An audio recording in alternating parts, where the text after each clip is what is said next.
Alors, bonjour et merci d'être venu cet après-midi et d'avoir affronté la concurrence avec la plage, le soleil et tout ce que Monaco nous offre comme réjouissance.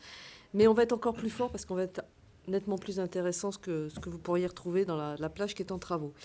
Donc table ronde DSI, direction des achats, même combat, point d'interrogation.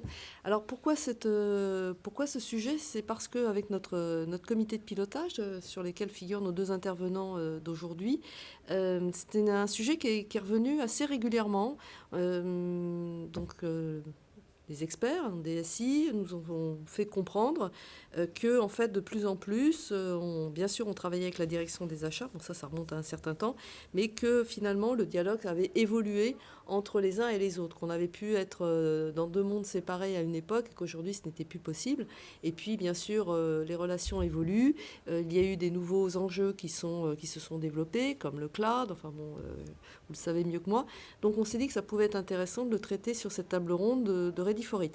Alors, on devait avoir un troisième intervenant, un directeur achat, parce que c'est un peu ce qui peut manquer sur cette table ronde. Bon, il a pas pu venir au dernier moment, donc j'avais quand même préparé cette table ronde avec lui.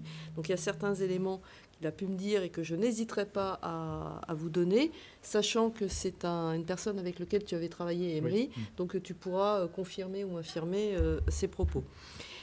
Par ailleurs, comme on n'est pas super nombreux, on n'est pas 150 000 dans la salle, généralement j'aime bien laisser le temps des questions-réponses à la fin, mais là je vais le faire plutôt en interactif. Donc n'hésitez pas, sans interrompre bien sûr les propos des uns et des autres, mais si vous avez des questions, des remarques justement de votre propre expérience, c'est ça aussi qui est intéressant. Ces tables rondes sont des retours d'expérience. Donc si vous avez des remarques, retour d'expérience de votre propre expérience, justement, n'hésitez pas à lever la main et à nous les faire partager. C'est aussi l'intérêt de ces tables rondes. Alors on se lance. Donc deux intervenants aujourd'hui. Donc Emery Assir qui est DSI à la direction des achats du groupe EDF. Donc je laisserai peut-être approfondir sur ton parcours qui t'a amené à ce poste. Et Stéphane Boisson, DSI du groupe Comexposium. Donc Bonjour Florence. Bonjour tous les deux. Sans faire trop de la pub, Ready for It appartient au groupe Comexposium et Stéphane fait partie du comité de pilotage et s'est proposé pour intervenir parce qu'il a en effet une expérience qui est assez intéressante. Donc on a EDF, très gros groupe, Comexposium, on est plutôt dans une ETI, donc deux tailles d'entreprise. Et le troisième intervenant qui n'est pas là ce soir, mais qui travaille, en fait, qui était directeur achat au GIE Synergie, en fait, qui s'occupe des achats d'Orano et de Framatome. Donc, en fait, ils ont regroupé pour les achats, ils ont fait un GIE, et ce qui fait quand même une base assez grande. Alors, peut-être, par contre, à moins que vous ayez très chaud, ça serait peut-être bien de fermer la porte, parce que... Voilà, merci. Oui, peut-être, Emery, peut-être dire quelques mots sur ton parcours et puis Stéphane aussi ensuite. Donc, je suis enchanté, je suis très, très ravi d'être là. Donc, je suis Emery Assir, donc je suis DSI de la direction des achats. Donc, la direction des achats du groupe EDF, c'est 800 salariés. On fait les achats pour EDF SA, pour Enedis, pour un certain nombre de filiales. Pas toutes. Il y a des filiales qui ont... une direction achat, ils ont une autonomie, dont Framatome, dont Florence vient de parler. Voilà, donc 800 salariés. Et dans cette direction, il y a une DSI depuis le mois d'octobre. Et donc, je suis le directeur de cette DSI. Et tu as un profil d'ingénieur? Alors, j'ai un profil d'ingénieur, j'ai même un profil de chercheur, oui, puisque j'ai fait une thèse au CEA avant d'atterrir à EDF R&D, où j'ai passé 13 ans. J'ai développé, qualifié des logiciels, donc j'ai une forte connaissance de l'IT et du logiciel, du développement logiciel, de la qualité logicielle, avant de continuer ma carrière à la direction des achats en 2014, sur un poste de responsable stratégie achat sur le périmètre logiciel et solutions applicatives. Donc en fait, j'étais en charge des achats, des stratégies d'achat, logiciels et solutions applicatives pendant 7 ans, avant de basculer DSI, côté SI, donc en charge du SI achat. Donc le SI utilisé par les salariés de la direction des achats, les acheteurs, les catégories managers, tous les autres profils de la direction des achats et nos clients. internes, ceux qui utilisent nos outils. Voilà, par exemple, les solutions d'IPROC, les solutions d'achat sur catalogue. N'importe quel assistant de côté EDF peut faire un achat directement sans passer par la direction des achats, parce qu'on a déjà négocié des catalogues. Ça, c'est des solutions logicielles que la DSI de la direction des achats met en œuvre, exploite pour ses clients internes. Voilà. Bon, désolé pour le... Non, mais c'est très intéressant de voir justement... bon, on est là dans le cadre du très grand groupe. Oui. Je pense qu'on a... Bon, EDF... Il n'y a pas énormément d'entreprises qui ont une complexité, un organigramme aussi important, mais c'est très très intéressant justement de voir et ton propre cheminement et le cheminement de l'entreprise. Stéphane, donc, je disais, tu es DSI du groupe Comexposium, donc plus modeste que DF, mais bon, avec l'événementiel qui repart, on y croit. Et toi aussi, un parcours aussi assez assez riche, oui, effectivement, à l'autre bout de la chaîne par rapport à la taille, moi, je suis DSI du groupe Comexposium depuis 2 ans. Mais précédemment, ça fait 20 ans que je navigue dans des PME et ETI. Et donc avec plus ou moins des services achats, et soit elles sont très dédiées métiers, puisque j'ai commencé ma carrière chez l'Oxam, donc évidemment l'Oxam a un service achat très fort, très professionnalisé pour acheter du matériel, pour le louer, exactement. Donc un peu moins professionnalisé pour acheter de l'IT évidemment, en passant par des groupes d'audit ou de conseil comme Mazars, qui reste finalement à l'époque une ETI, même si c'est dans 80 pays et avec 18 000 salariés à l'époque, ça reste une ETI, et avec beaucoup moins d'achats, puisque là c'est de la prestation intellectuelle, donc vous imaginez bien que les services achats et l'IT c'est 2 choses différentes dans ce type de société. Ou alors dans des sociétés de services ou de distribution qui, elles, ont une grosse sensibilité à la tech, et là, auquel cas, le service achat et la DSI sont très proches, pour aujourd'hui être dans une société comme le groupe Comexposium, où on n'achète pas tout à fait de la même façon de l'IT qu'on achète aujourd'hui de la présence sur parc pour organiser des événements, évidemment. Mais il y a quand même quelques composantes tech qui fait qu'il y a quelques petites synergies, complémentarités à avoir. Oui, et puis on va le voir tout à l'heure, mais c'est vrai que là aussi, comme dans tous les corps de métier, dans tous les secteurs, il y a un avant et après Covid également, parce que là aussi, ça a été un impact. Comme Exposium, du jour au lendemain, on s'est tous retrouvés, comme beaucoup d'entre vous, à la maison, et il a fallu équiper une partie des collaborateurs. Donc, merci Stéphane. Emery, donc comment, justement, avec ton parcours, comment tu as vu les choses évoluer ces dernières années avec dans tes relations, direction achat, SI, est-ce que, je disais tout à l'heure en préambule que DSI et direction des achats, pendant longtemps, sont un petit peu regardés en chien de faïence. Alors, il ne faut pas bien sûr généraliser. Et on a quand même aujourd'hui, on voit que vous travaillez de façon beaucoup plus étroite. Enfin, Oui. D'ailleurs, j'ai envie de dire, ton poste en est la preuve, quoi. Oui. Oui, il y a des passerelles. Enfin, effectivement, comment dire, je vais faire un petit retour en arrière, là, parce que ce n'est pas l'actuel DSI qui va parler, mais l'ex-acheteur, en fait, de solutions informatiques et télécoms. C'est vrai que quand je suis arrivé en 2014, la direction achat était un peu lointaine des préoccupations des métiers. La transformation digitale était déjà bien lancée, mais de plus en plus, les directions métiers venaient avec des besoins d'acheter des choses qu'on n'avait pas l'habitude d'acheter. Par exemple, des solutions logicielles et leur intégration, des solutions SaaS, ou des prestations en mode agile, ce genre de choses. Donc il a fallu qu'on s'adapte pour acheter ces genres de choses. On ne savait pas faire. On savait acheter des choses très formelles, des projets en cycle en V, pour lesquels le cahier des charges était disponible, etc. Là, on voyait arriver des besoins finalement plus tournés métier. J'ai besoin de remplacer un CRM. Le paramétrage du CRM doit être intégré dans l'achat, mais je n'ai pas écrit le cahier des charges très précis comme on pouvait le faire il y a 20 ans. Je veux fonctionner en mode agile, je veux des UO, des points de dev, des sprints, un langage que finalement la direction des achats, on ne connaissait pas bien, donc on a dû travailler là-dessus. On s'est professionnalisé, hein, les les responsables de catégorie, les RSA, ont dû monter en compétences et se rapprocher des métiers, essayer de parler leur langage. Et donc, du coup, le gréement faisant, moi, je suis arrivé là, chercheur. Donc, tu vois bien l'orientation qui a été prise. C'était plus des acheteurs qu'on prenait, mais des gens techniques qui pouvaient comprendre les achats plutôt que des acheteurs qui essayaient de courir après la technique. Je connaissais rien en achat quand je suis arrivé. C'est pas pour ça qu'on m'a pris. C'est vraiment pour la connaissance, métier, informatique, logiciel, qualité logicielle, voilà.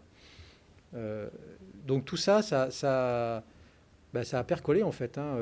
On a formé les équipes, on a formé un certain nombre de gens à ces thématiques-là. On a travaillé sur les nouvelles formes de contractualisation, le SaaS, l'open source, enfin tout un tas de choses comme ça. Et tu me disais, et tu l'as rappelé, au début le cahier des charges était très très précis, et puis finalement au fil du temps, justement par rapport aux besoins d'agilité, on tâtonne peut-être un peu plus, on est un peu plus souple sur le cahier des charges, ou peut-être moins... Oui, en fait, il y a ce que j'appelle une balance en fait entre vous avez un besoin extrêmement précis.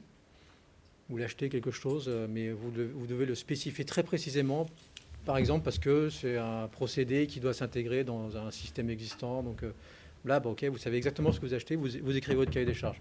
À l'opposé, vous ne savez pas forcément, vous avez une idée macro, une idée business, voilà, je veux déployer une solution logicielle qui doit faire ça, en gros. Par contre, vous voulez prendre en compte la valeur ajoutée des différentes solutions que vous apporteront le marché. Dans ce cas-là, notre conseil, et ce qu'on faisait nous, c'est écrivez une expression de besoin macro et pas un cahier des charges très précis. Travailler, changer la façon de valoriser les offres, de comparer les offres, passer en technico-économique plutôt qu'en mieux-disance très précise avec des centaines et des centaines de critères. Valoriser l'offre, la proposition de valeur, comme ils disent les fournisseurs, dans le cas des appels d'offres. Voilà. Et juste une question, EDF n'est pas soumis au Code des marchés publics. EDF est soumise à la directive donc, européenne. Ce qui entraîne quand même des obligations aussi. Oui, alors bien souvent, effectivement, on voit ça comme une contrainte, mais moi, je ne vois pas ça comme une contrainte. La directive européenne, en fait, donc le Code des marchés publics, dit que on doit faire une mise en concurrence, au-delà d'un certain seuil, mais de toute façon le privé aussi met en concurrence, c'est assez rare quand même qu'on ne mette jamais en concurrence. Il y a 3 grands principes à respecter: équité de traitement, transparence et libre accès au marché. Voilà. Une fois que vous avez respecté ces 3 critères, vous êtes dans le cadre de la directive européenne, du Code des marchés publics. Donc, au final, les procédures, qu'est-ce que ça veut dire tout ça? Ça veut dire que ça doit être transparent, voilà. Ça doit être équitable. Donc, les règles de sélection doivent être écrites à l'avance et elles doivent être exhibées en cas de demande d'un fournisseur, d'un candidat. La grosse différence, c'est qu'à la fin, on ne peut pas prendre le deuxième. Voilà. On prend le premier par rapport aux règles qu'on s'est imposées. Mais ce n'est pas pour ça qu'on est coincé, on est pris dans un système.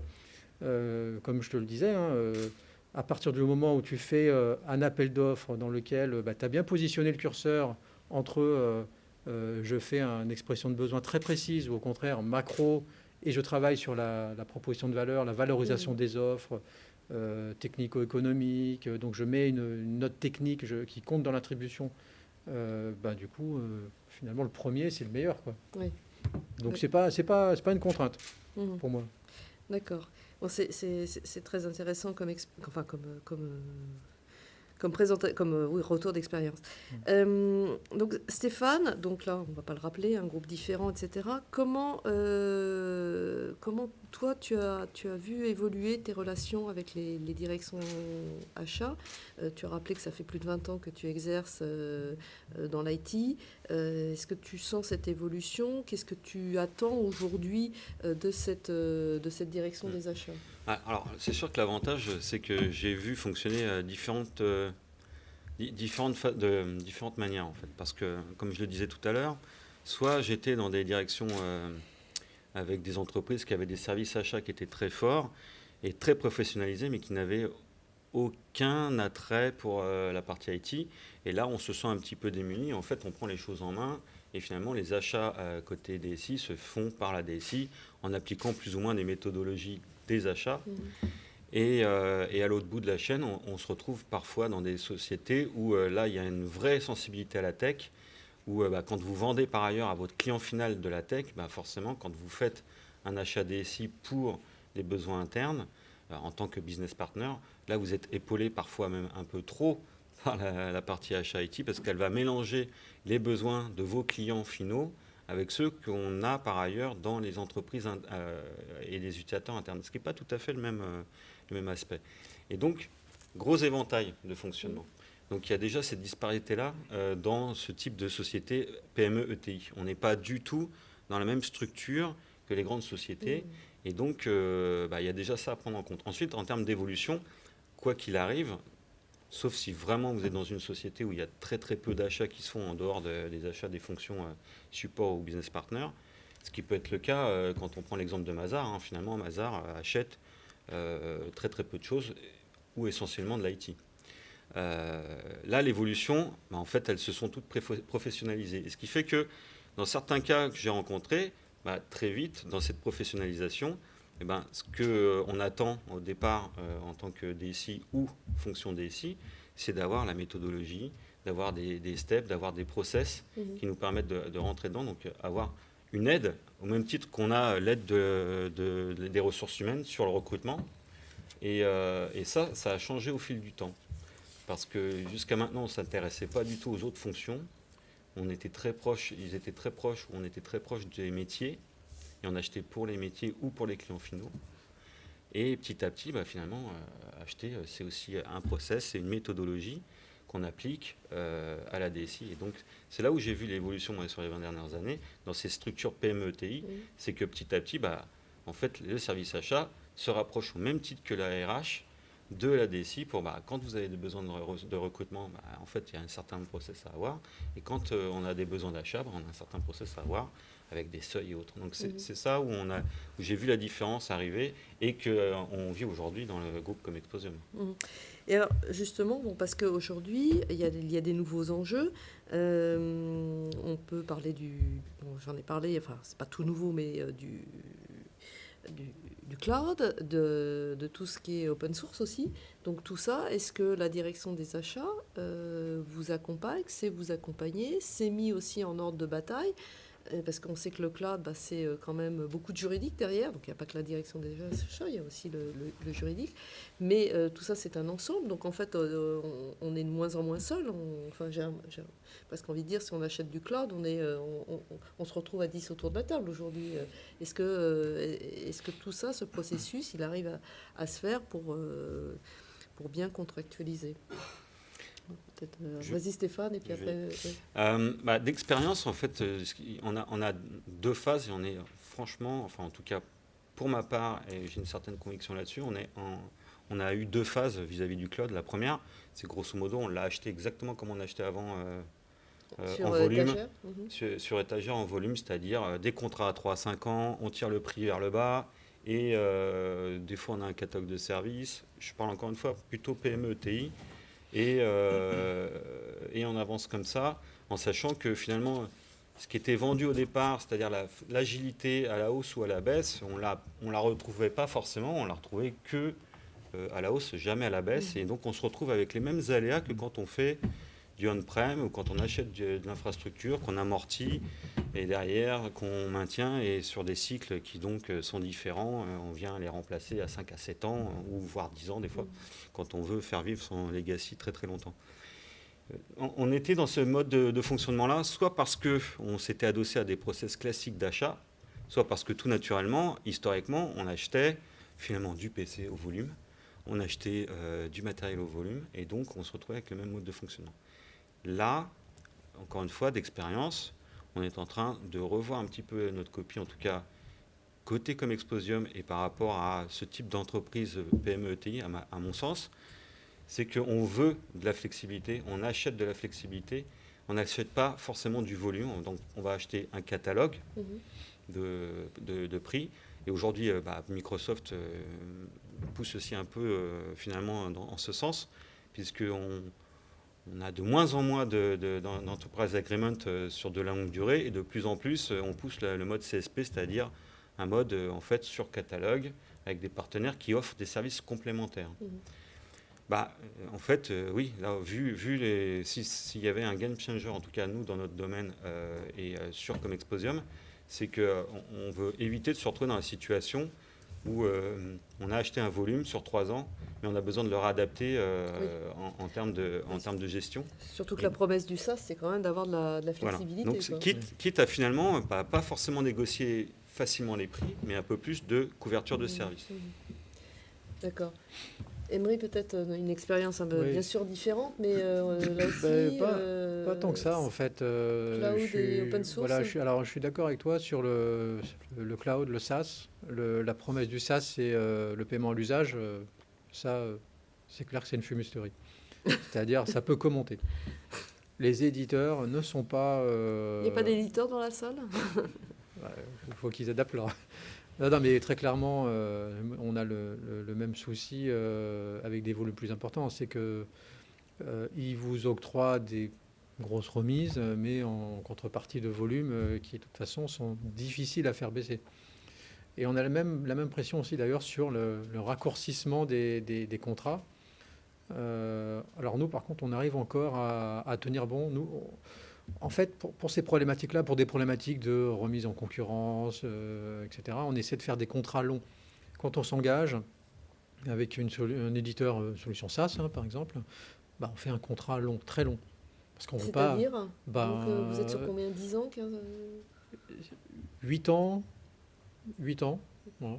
On arrive à faire 8 ans avec à peu près tout le monde. 10 ans, on arrive à faire avec plutôt des éditeurs de... Oui, ça fait rêver. Des Oracle, des SAP. Enfin, voilà, des trucs un peu... ça, on arrive à faire. On est arrivé aussi à faire avec un autre éditeur pour la partie nucléaire, d'assaut. On est arrivé à faire 20 ans. Mais là, on est à l'échelle d'une génération d'ingénieurs, donc ça se comprend en fait. Oui. La grosse problématique de tout ça, c'est vous sortez pas comme ça. Hein. Vous sortez pas comme ça d'un éditeur SaaS. Ils vous vendent finalement beaucoup de rêves au début, mais récupérer les données pour aller les réinjecter dans un autre système, c'est un projet... Mais ça semble quand même... 20 ans, on va dire que là, c'est un cas un peu particulier. C'est un cas très particulier. Mais même 10 ans, aujourd'hui, avec les technologies qui évoluent extrêmement vite. Alors bien sûr, on ne va pas faire le débat de la souveraineté et surtout de la réversibilité des données. Mais parfois, il y a des métiers qui nous demandent ça, parce qu'en fait, on a un business qui nécessite ça. Et donc, on lance une offre, un truc. Je n'ai pas d'exemple comme ça, forcément, qu'on peut communiquer là, mais il y a des choses qui nécessitent ces durées-là. On ne peut pas se mettre à changer, parce que nous-mêmes, on vend un service derrière basé là-dessus, et donc nos clients demandent ça, c'est des temps longs, donc toute la chaîne de prestataires doit s'adapter. Et l'open source? Alors, l'open source, c'est un vrai sujet aussi. Alors, il y a plusieurs open source. Hein. Comme tu le sais, je suis quand même... connaisseur du sujet. Alors, je vais juste faire une petite digression. C'est open source. Il y a plusieurs open source. Il y a l'open source libre et gratuit. Donc, celui qui finalement ne nécessite rien. On télécharge et puis on l'utilise. Et puis, il y a l'open source de type freemium. Celui qui nécessite de payer des souscriptions, des choses, etc. Et il y a une concurrence assez forte entre ces deux modèles. Sachant que bien souvent, les deuxièmes, les freemium, ont un produit d'appel qui est une version communautaire. Mais en pratique, quand on est un industriel comme EDF, on peut guère utiliser la version communautaire d'un produit à souscription. Parce que ces modèles-là sont des produits d'appel, il n'y a pas forcément les modules de sécurité qui vont bien, c'est pas câblé avec les annuaires d'entreprise, enfin il manque des fonctionnalités. Donc, alors, si on est dans le deuxième cas, le freemium, acheter de l'open source freemium, c'est comme acheter un produit d'éditeur. C'est pareil. C'est juste qu'on a accès au code source, mais en fait, on ne peut rien en faire. Parce que contractuellement, on est bloqué, etc. Donc, cette catégorie-là, on l'achète, c'est des produits à souscription, on l'achète comme des produits SaaS. Hein. C'est la même chose. C'est des contrats d'adhésion. Vous avez les mêmes difficultés à négocier qu'avec des éditeurs SaaS. Ça, pas de souci. Enfin, souci, mais en tout cas, c'est pas très compliqué à acheter. L'autre côté, les solutions libres et gratuites, donc on déploie beaucoup de choses comme ça à EDF, on a une politique industrielle qui est open source first, mais open source, libre et gratuit first. Donc chaque métier doit regarder dans le catalogue des solutions libres gérées par l'entreprise ou trouver une solution libre qui ne l'est pas avant d'envisager un achat. Donc on a cette stratégie. Voilà. Les solutions libres et gratuites, on ne les achète pas. En revanche, ce n'est pas parce qu'on ne les achète pas que c'est gratuit. C'est-à-dire, OK, vous pouvez télécharger Postgre, mais il vous faut quand même monter en compétence pour l'installer, pour l'exploiter, pour le sécuriser, etc. Voilà. Et donc là, on rentre dans des achats de services, en fait. C'est plus de l'achat de fourniture, c'est de l'achat de services. Donc, on achète beaucoup d'expertise, on a des contrats multi-supports logiciels libres, comme à peu près tous les grands comptes. On a aussi, via TOSIT, l'association dont EDF est co-créateur en 2017, on partage aussi tout un tas de choses avec nos pairs. Aujourd'hui, TOSIT, c'est 20 partenaires. Ah oui, d'accord. Oui, je me souviens quand on avait fait la première table ronde aux assises, il y en avait 6. Ouais. Voilà. D'accord. Et aujourd'hui, parce que on a bien compris que vous travaillez quand même assez étroitement avec la direction des achats, est-ce qu'il y a quand même encore des points d'interrogation, des difficultés rencontrées? Après, je ferai un petit topo sur ce que m'a raconté Lionel Vergniaud du GIE Synergie. Oui.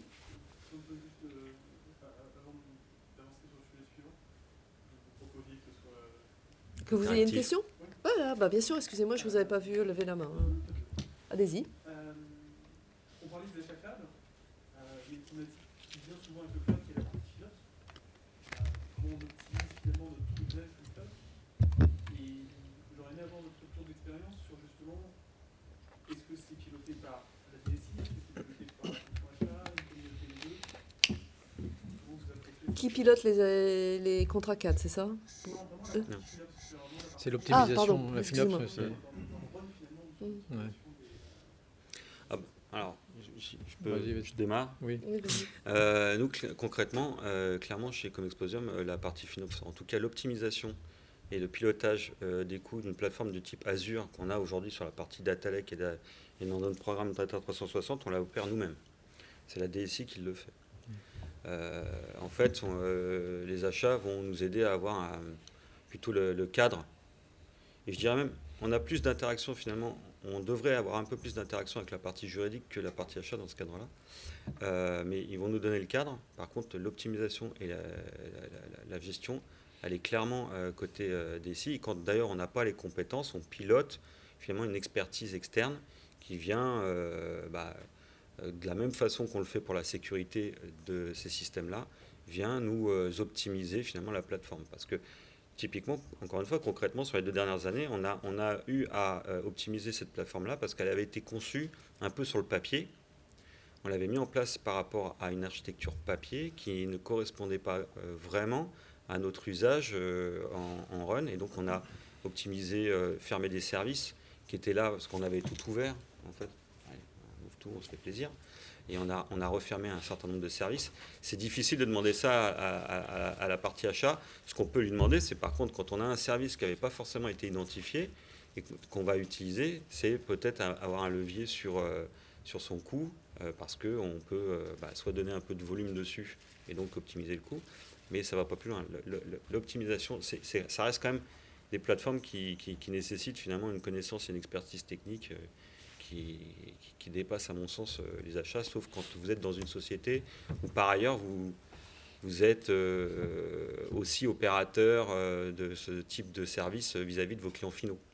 Voilà, il va y avoir un peu de... Côté EDF, c'est notre opérateur informatique qui gère ça en fait.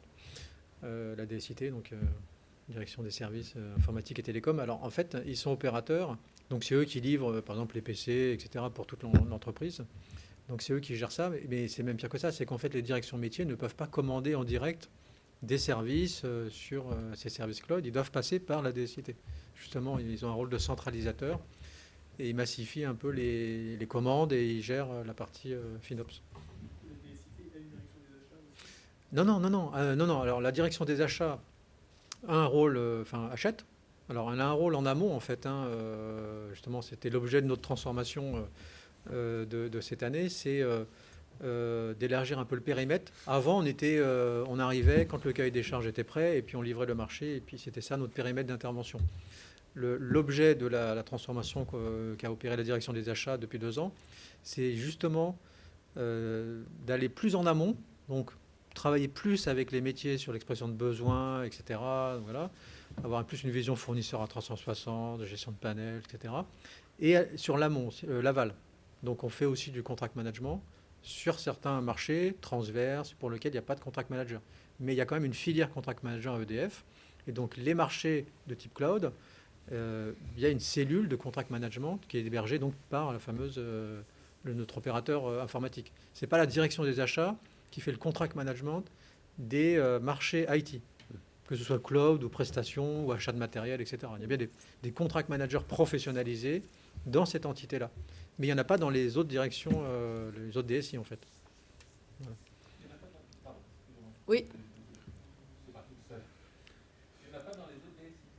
Non, on n'a pas de contract management, enfin, sauf dans leur propre marché pour leur faire fonctionner leur entité. Mais les marchés transverses de type cloud, c'est par l'opérateur. Moi, par exemple, en tant que DSI, moi j'ai une petite DSI de 30 personnes, mais j'ai quelques marchés de prestations ou même les solutions SaaS qui me sont propres. Là, oui, je fais le pilotage de ces marchés-là. Mais là, sur des marchés de cloud ou les marchés de prestations, je ne sais pas, le développement ou développement agile, etc., c'est des marchés massifiés chez nous, en fait. C'est des gros trucs qui servent toute l'entreprise.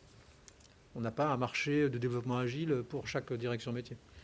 On peut donner quelques chiffres ou pas par rapport au périmètre Oui, enfin les achats IT côté alors EDF SA, c'est en gros c'est 1,5 milliard par an. Là-dessus, c'est moitié prestations IT. Moitié c'est prestations IT.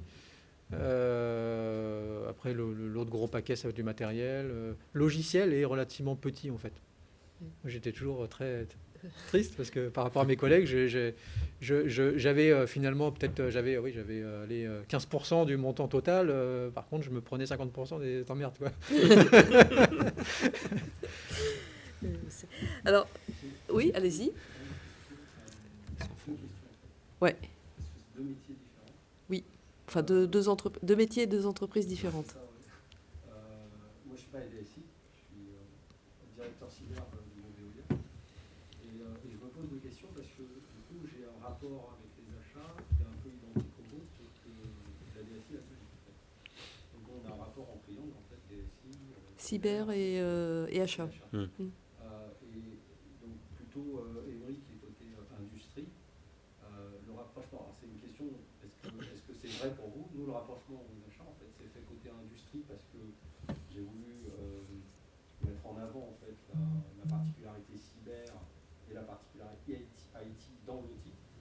Donc forcément, on est obligé à un moment donné de travailler avec les achats parce que si on veut, comme le secteur by design dans l'outil n'existe pas, c'est pas vrai.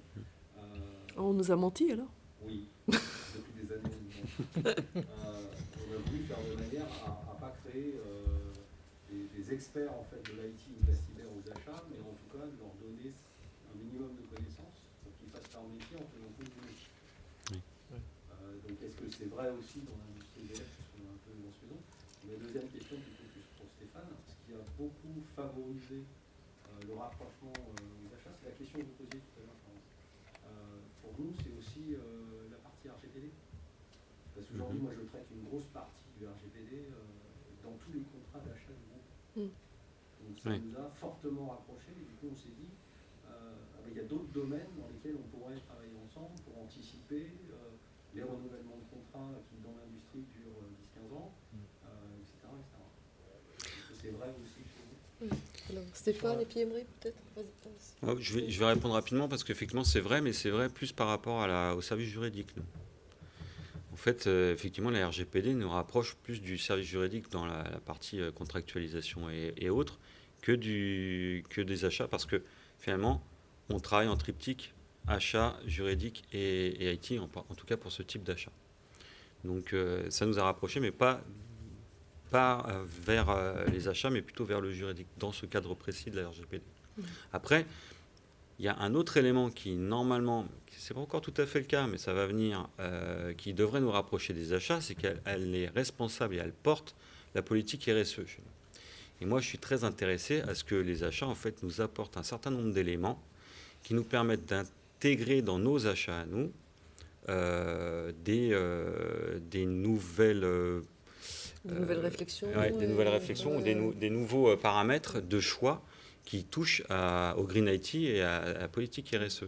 Quand bien même on n'est pas le plus gros consommateur aujourd'hui de CO2 de l'ensemble de l'activité de Comexposium, ça fait partie des choses qui nous rapprocheraient, au même titre qu'il n'y a pas très longtemps, la RGPD nous a rapprochés du juridique. D'accord. C'est parallèle assez intéressant. EDF, on a une filière cyber, en fait.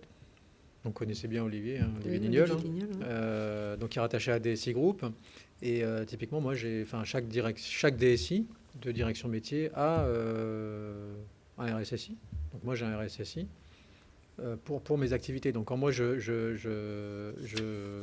veux passer un marché, par exemple, pour ma propre, sur le périmètre de ma direction, je travaille avec mon RSSI pour implémenter les exigences qui vont bien par rapport au périmètre, par rapport à l'objet de la prestation.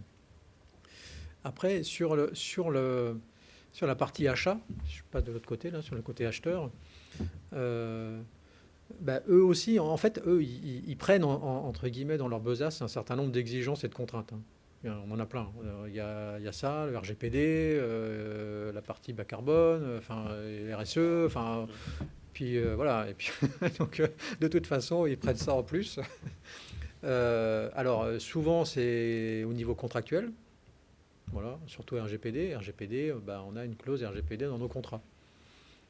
Donc, on négocie sur cette base-là. Et puis derrière, en fonction du périmètre, RGPD s'applique pratiquement toujours, mais avec des degrés différents selon la nature des informations qu'on va échanger avec le fournisseur. Donc bon, tout ça, ça se négocie. Donc c'est plutôt comme ça en fait. Direction juridique intervient chez nous plutôt en amont pour construire les contrats, les trames de contrats, et de plus en plus, on demande aux acheteurs de ne pas négocier les contrats.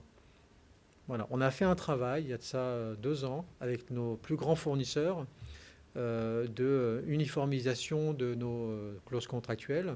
On a abaissé un certain nombre de nos exigences historiques. Ça a été validé par notre COMEX. Maintenant, ce qu'on dit aux fournisseurs, c'est nous ne négocions plus sur la base de ces trames. C'est déjà le niveau minimum acceptable par l'entreprise. Et ça marche. Et ça marche, oui. Quel que soit le fournisseur, que ça soit un grand oui. GAFAM on l'a fait, un petit fournisseur qui ne vit que grâce à EDF. Ouais. On l'a fait pour tous nos fournisseurs, donc ça s'applique à plein pour la partie production, ingénierie, nucléaire, etc. La partie IT reste quand même un peu singulière dans le dispositif. Parce qu'évidemment, quand vous avez Microsoft en face de vous, c'est un peu plus compliqué. Mais bon, néanmoins, quel que soit le contenant, le contenu, on arrive quand même à le discuter, même avec des éditeurs comme ça.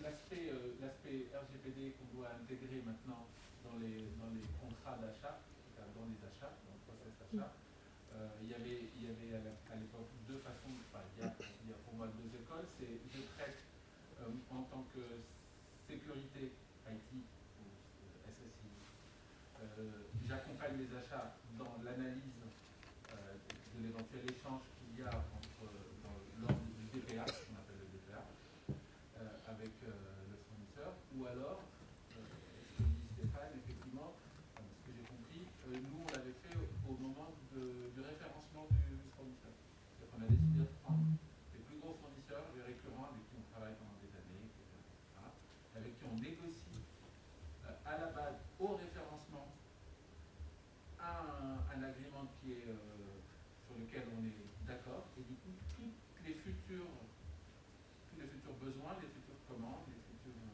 seront elles couvertes par ce truc-là. Il ne pourra pas y avoir. Vous travaillez dans quelle entreprise? Alors là, je vous parle d'une expérience précédente où j'étais le ciseau niveau Volkswagen. D'accord. Et donc effectivement, on avait négocié cet aspect-là du départ. Du coup, l'IT était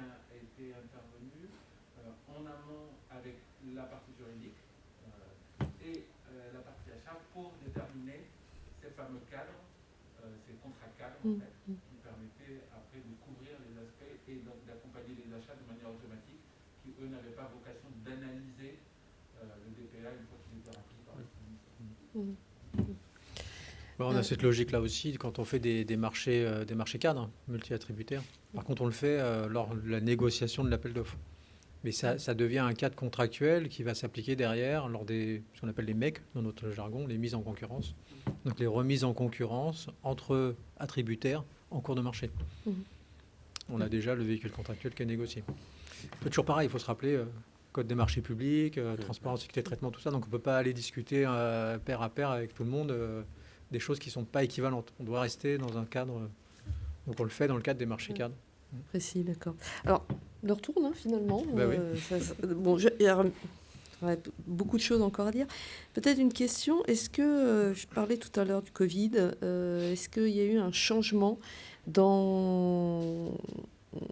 est-ce qu'il y a un avant et après Covid dans vos relations avec la direction des achats ?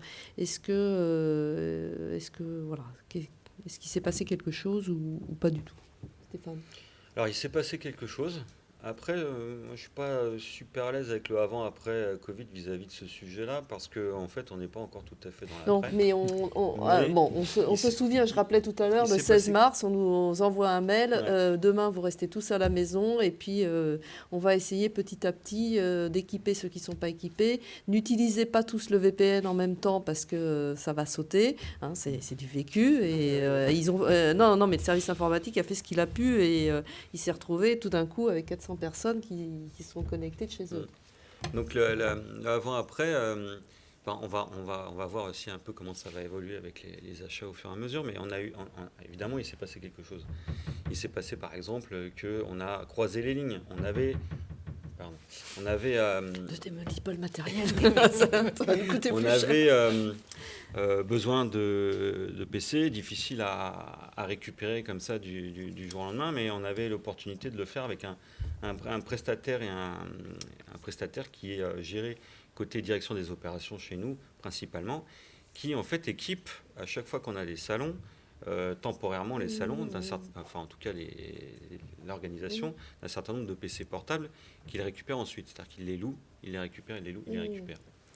Et en fait, on s'est retrouvé avec un parc formidable de PC qu'on pouvait louer vis-à-vis de ce prestataire-là. Et cette solution-là, elle n'est pas venue directement par la DSI, elle est venue des achats. Donc c'est en travaillant le sujet, en gestion de crise, que finalement notre directeur des achats a dit mais pourquoi on ne fait pas appel on récupère du matériel de location, notre prestataire sur site. De toute façon, lui non plus ne va pas pouvoir le louer directement. Et donc, on s'est retrouvé avec un parc accessible, ce qui n'était pas forcément évident si on devait partir sur les marchés, acheter 50 ou 100 ou 150 PC. Et ce qui s'est passé aussi, c'est, et ça rejoint un tout petit peu le sujet de tout début, vis-à-vis de certains interlocuteurs et fournisseurs de solutions SaaS, on s'est mis à renégocier un petit peu avec eux, et donc, et notamment sur des gros contrats, et pour tout ce qui était optimisation de nos flux, optimisation de nos licences, nos souscriptions. Et c'est là où on a rencontré un peu des difficultés, évidemment, puisque le modèle n'est pas du tout fait pour ça. Et c'est là où moi, j'estime qu'on a besoin d'un petit peu plus d'agilité, en tout cas pour des structures type PME-ETI. J'aurais du mal aujourd'hui à signer des contrats à 10 ou 20 ans, même si je comprends tout à fait le besoin, parce qu'on n'est pas du tout dans les mêmes métiers avec les mêmes proportions. Aujourd'hui, par rapport à ce qu'on a pu travailler avec les achats. Donc, de ce point de vue, on s'est beaucoup rapproché. Maintenant, il nous reste à transformer l'essai par rapport à nos process actuels vis-à-vis des process futurs. On a encore trop tendance à fonctionner avec soit des seuils, c'est-à-dire, tu m'impliques en amont parce qu'il y a un seuil un peu important, mais pas au-delà. Je pense que ça, c'est un petit peu... il faut qu'on le fasse de façon un peu différente. On ne doit plus travailler avec des seuils. Il faut qu'on arrive aussi à, comme je le disais tout à l'heure, j'ai besoin des achats pour de la méthodo, ok, mais j'ai surtout besoin d'eux en construction de budget, parce que finalement c'est là où ils nous aident aussi, c'est sur ça, ou de challenger un peu les services tels qu'on les demande, et pas forcément uniquement de challenger les prix. Et donc ça nous a bien rapprochés en gestion de crise, ce qui permet demain de changer un tout petit peu les process tels qu'on les a par rapport à nos besoins d'agilité qu'on peut avoir dans D'accord, donc on notre fait la table type de ronde structure. dans un an et on va voir si ça a perduré en fait. On le fera avec Ronel. D'accord. Emery, pour le mot de la fin, puisque je crois qu'on va se faire virer autrement. Ouais. Ce serait dommage. Oui, bah, je suis un peu pareil. Enfin, effectivement, nous, on a pris le confinement.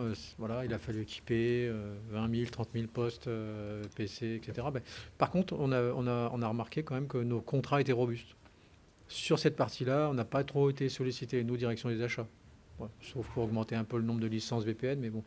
En revanche, là où on a été sollicité, c'est sur les masques, sur le gel, parce que je peux vous assurer que pour aller trouver des masques en mars et avril 2020 et du gel, fasse le veto, quoi.